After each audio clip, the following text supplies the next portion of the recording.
Hola, el día de hoy les voy a contar un pequeño story time de la vez que el profe Héctor me cerró la ventana en la cara. Bueno, todo esto comienza cuando un día estábamos yo y mi compañera en el laboratorio de química.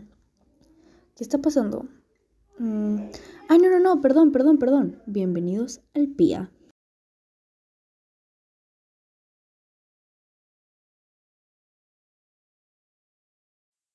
El día de hoy hablaremos de cómo convertir el vector polar a vector rectangular. Esto es súper sencillo. Acompáñenme. Bueno, un claro ejemplo de este tipo de problema es el siguiente.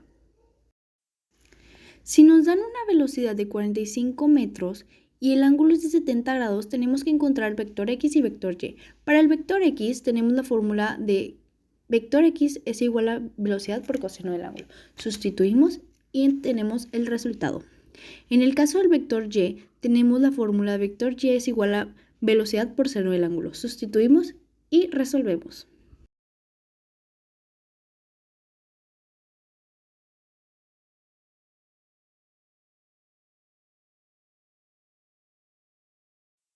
El siguiente problema es de cómo resolver un vector rectangular o un vector polar.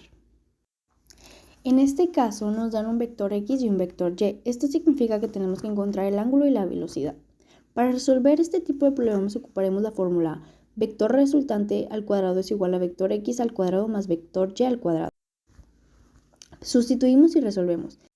Después de ahí vamos a utilizar la fórmula para obtener el ángulo igual a tangente menos 1 por vector y entre vector x. Sustituimos y resolvemos.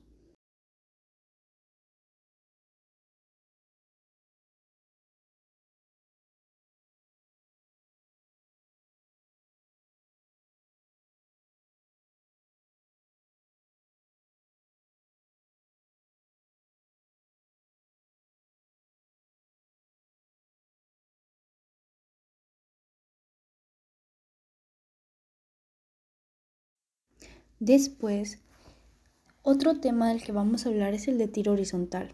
Un claro ejemplo de esto es cuando nos dan una velocidad constante de 375 km por hora en dirección horizontal con una altura de 220 metros. El primer paso es colocar la fórmula de tiempo. Sustituimos y resolvemos. Después colocaremos la siguiente fórmula y empezaremos a sustituir, pero en este ejemplo tenemos que hacer algunas conversiones.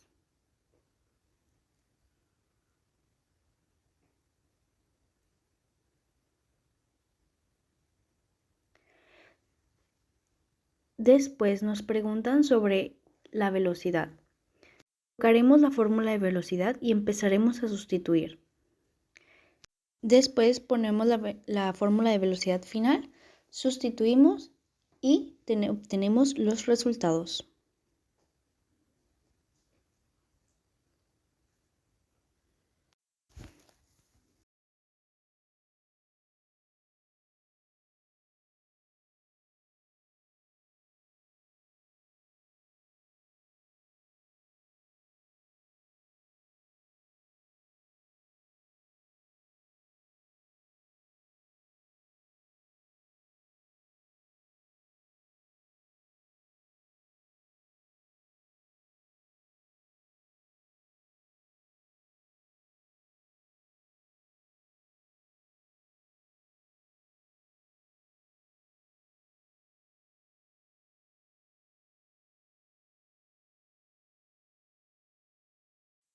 El siguiente ejemplo es de caída libre.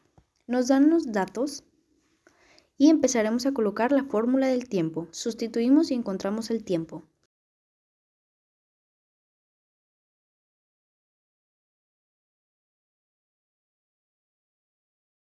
Después colocaremos la fórmula de velocidad, donde sustituiremos los datos y encontraremos el resultado.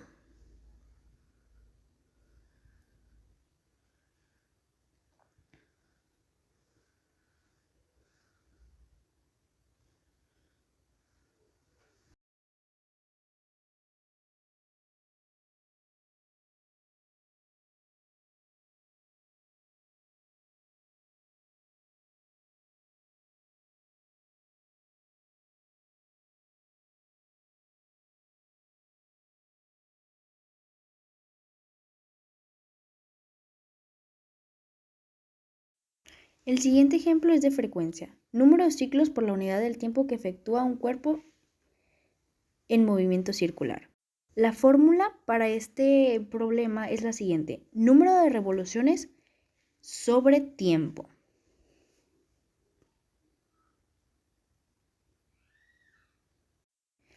Sustituimos datos y resolvemos.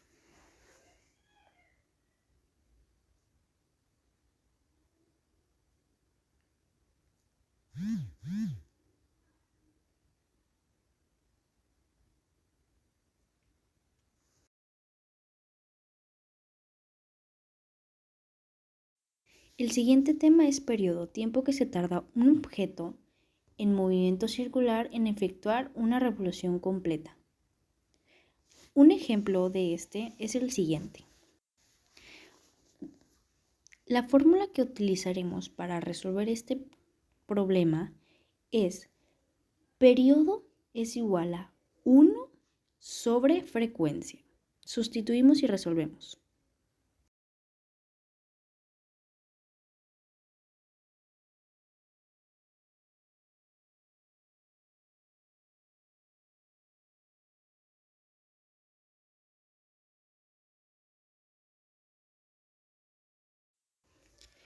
El siguiente tema es el de movimiento en fricción. Este es un tema un poquito más complicado. Para eso ocuparemos las siguientes imágenes. El segundo paso para hacer este problema es hacer el mapa cartesiano. Después de esto debemos encontrar los valores de los componentes del peso de X y el peso de Y. Después empezaremos poniendo la primera fórmula, que es la de peso, después la de peso en X, sustituimos peso en Y, después la fórmula de sumatorias en fuerza X y en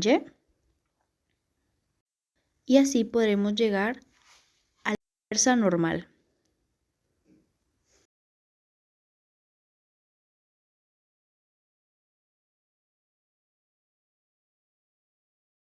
El siguiente tema es el de fuerzas de tensión. De este tema también utilizaremos las imágenes de referencia para hacer el ejemplo. En este tema el primer paso es graficar. El siguiente paso es colocar la fórmula de sumatorias en el eje X. Sustituimos, colocamos la siguiente fórmula para encontrar T1. Después colocaremos la fórmula de peso. Sustituimos y encontramos el valor de T1.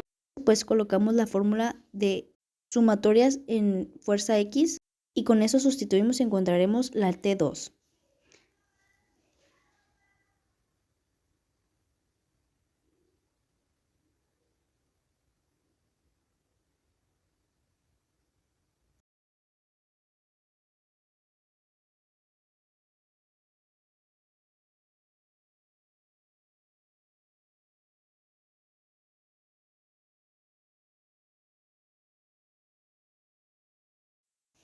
Gracias por su atención.